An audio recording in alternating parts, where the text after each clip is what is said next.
And what I'm getting at is the fact that this defendant robbed at gunpoint with another co-defendant who was also brandishing a firearm, a 16-year-old. Enjoy the video. Hit the like button.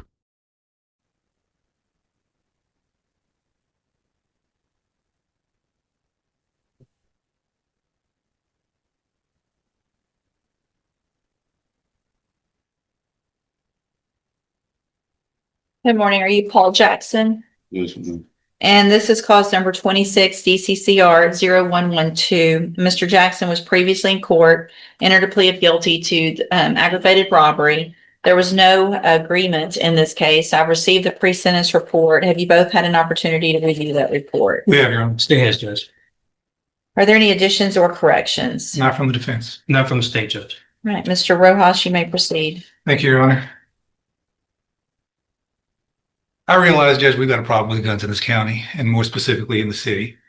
I don't know that anything we do here today is going to solve that problem. Certainly, there are things you can do to deter other people watching this and see what happens to young people with guns. But I think there are some people who are not going to learn their lesson until they go to prison and spend a certain amount of time there. There are some people who are going to go to prison and never going to learn that lesson. They'll just spend their life in a revolving door, coming into court, prison, in court, back to prison. And there are those that,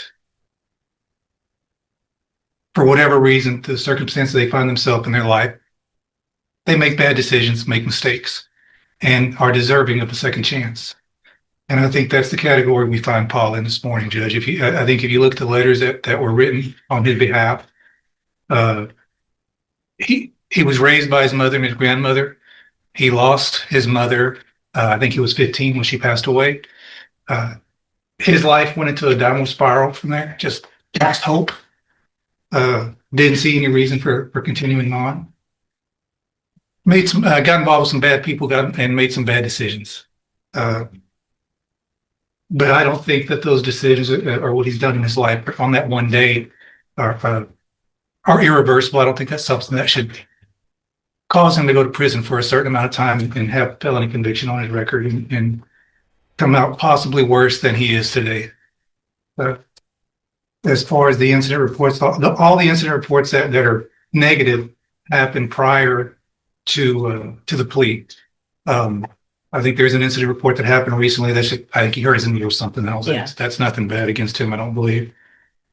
He's a 17-year-old kid.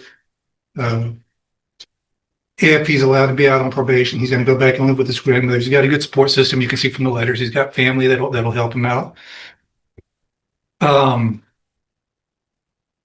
don't know that. I think if you're going to give him probation, I think probably ISF would be a good conditional probation. As I said, he's 17. I don't think he can go to ISF until he's 18. He doesn't turn 18 until July, so I would assume still be in jail until his birthday, and then the bed frees up in ISF. So he's not going straight to the street right now if you were to send him to ISF. I've spoken with Paul. Every time I speak with him, he's kind, respectful.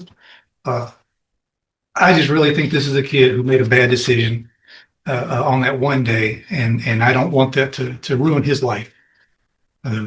Speaking with him, he is remorseful. He's sorry this happened. He asks about the two kids, the victims of the case, and he wants to issue apologies to them, and hopefully they're not too traumatized by what happened.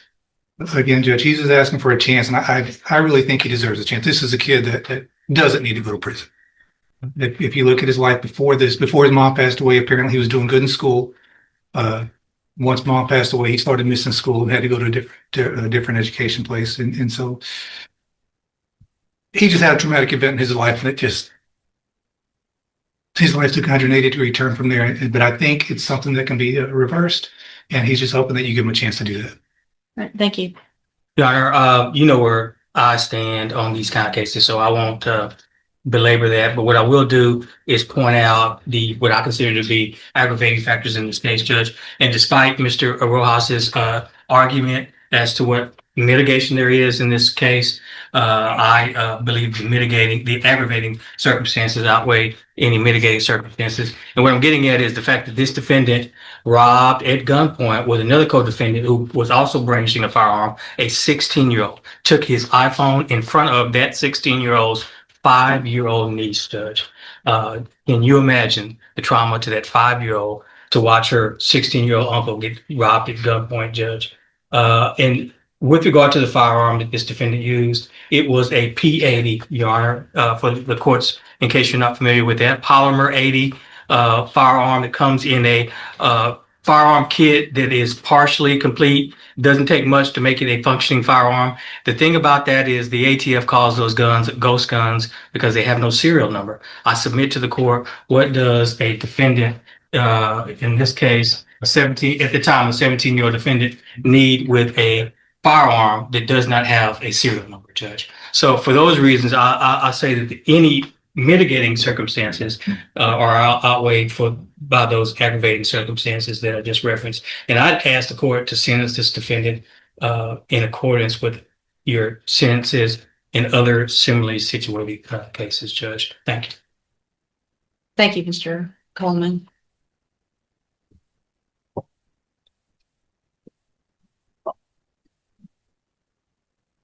Mr. Jackson, these cases are hard for me, and I know Mr. Rojas has told you what's been going on and what's been going on in this court, and I'm sure you're aware of all of that. I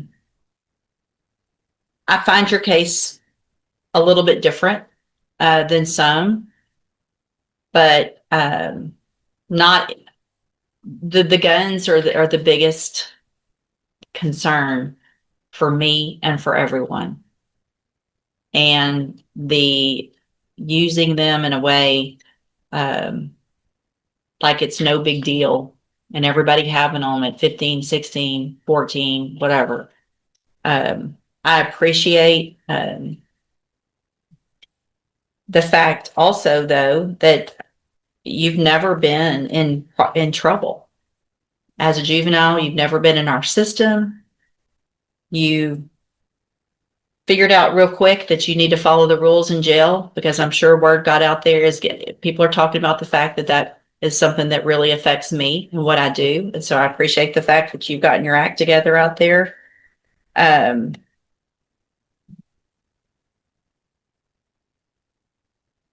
I'm talking because I don't know what I'm going to do with you right now, because I don't disagree with either attorney here today.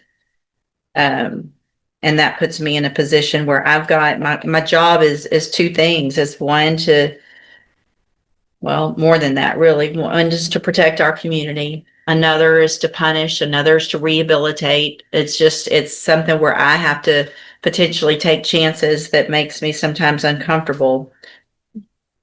It looks like that before your mom passed away, you were doing really well in school, playing basketball, right? And that's a hard thing to go through, especially at your age. But you can't let something like that get you where you are now, right? What would she want you to be doing? Not this, right? No. So does grandmother live in the same neighborhood where all this took place? Stay with my grandma. You live with your grandmother, but does she live in that same neighborhood? Is that where you were living when this happened? Not literally by the neighborhood. Some like How far away from those apartments do you live? 2 blocks.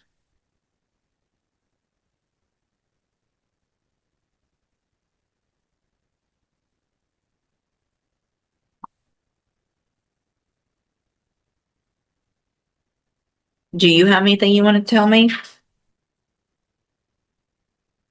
Apologize to the victim and the victim family for putting them in this situation.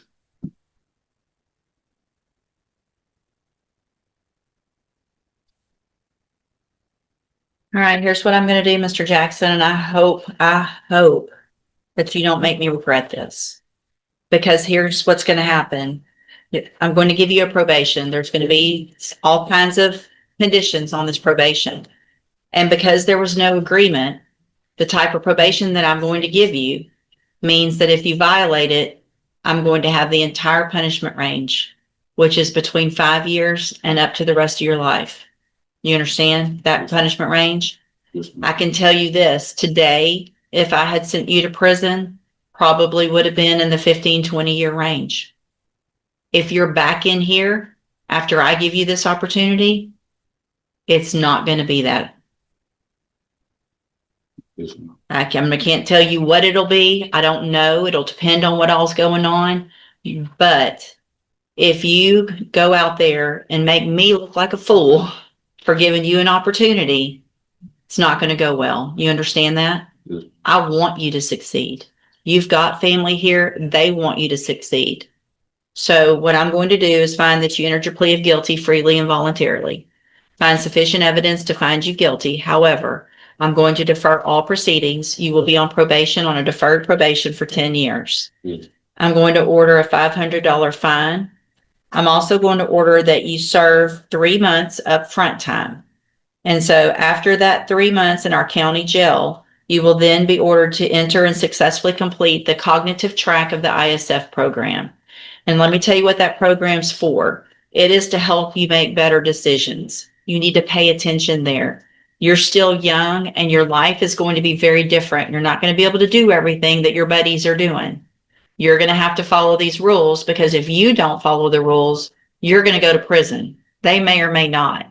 So you're starting off your early adulthood very different, and you either make a conscious decision to change and grow up and be mature about it, or you end up in prison. It's that simple, right? Once you get out of ISF, you'll live with grandmother. I'm going to order that you are ordered to live with her at her house until I order otherwise. So you get a job, you want to get your own place, you want to go live somewhere else. You don't get to do that without my permission. So you don't get to go hang out other places. You're home every single night. You will have a curfew. If you're not there and you're caught not home when you're supposed to be, you're right back in here and you could go to prison. So I'll do what I can to put the rules there. It's up to you to follow them. Make sense? Yes. Obviously, a condition of your probation is that you are not allowed to have any firearm at all. You cannot have firearms at your disposal. So if there are firearms at grandmother's house, they either have to be under lock and key or removed from that house. I can assure you, if you get in trouble with a gun again, it's really not going to be good. Okay. This is your chance. I hope you take it and this changes your life, because this type of probation that I just gave you means you do not have a felony conviction on your record. So if you have a felony conviction, it changes your life really bad in a lot of ways. You can't get certain jobs. You can't go to certain schools. You can't live certain places, even apartments. Sometimes they don't let convicted felons live there. So you don't have a felony conviction right now. But if you violate, you're back in and you do. So you kind of have a clean slate. It's up to you to keep it that way. Okay. I'm handing you the trial court certification that shows this was an agreement. Or there was no agreement, actually. You do have some rights to appeal. You can talk to Mr. Rojas about that. Judge, I would ask that the court consider making a condition of its probation, no contact with the co-defendants. Yes. And I was looking for the names of those co-defendants. I can't find this. It might be in here. So, Mr. Jackson, you are to have absolutely no contact, no communication whatsoever with Dale McDonald. Okay. And also obviously no contact, no communication with the victims in the offense. You're not to go near that street or their house. So if that's the way you normally get in and out of the neighborhood, you've got to find another way to go. You cannot be anywhere near that area. Do you understand? Yes. Okay. Judge, there was a third subject who was, or co-defendant who was unidentified at the time of the offense. I think that in Mr. McDonald's case, there was at least an identification made, information as to that third individual. I don't have that in front of me. So whoever the third guy was, and we'll get their name, you can't be around him as well. And that doesn't mean just in person, like y'all can't send each other messages on DMs or anything like that. You understand? Yes. Okay. All right. Go back with the bailiff. Thanks, Judge. Good luck to you, sir. You, Judge.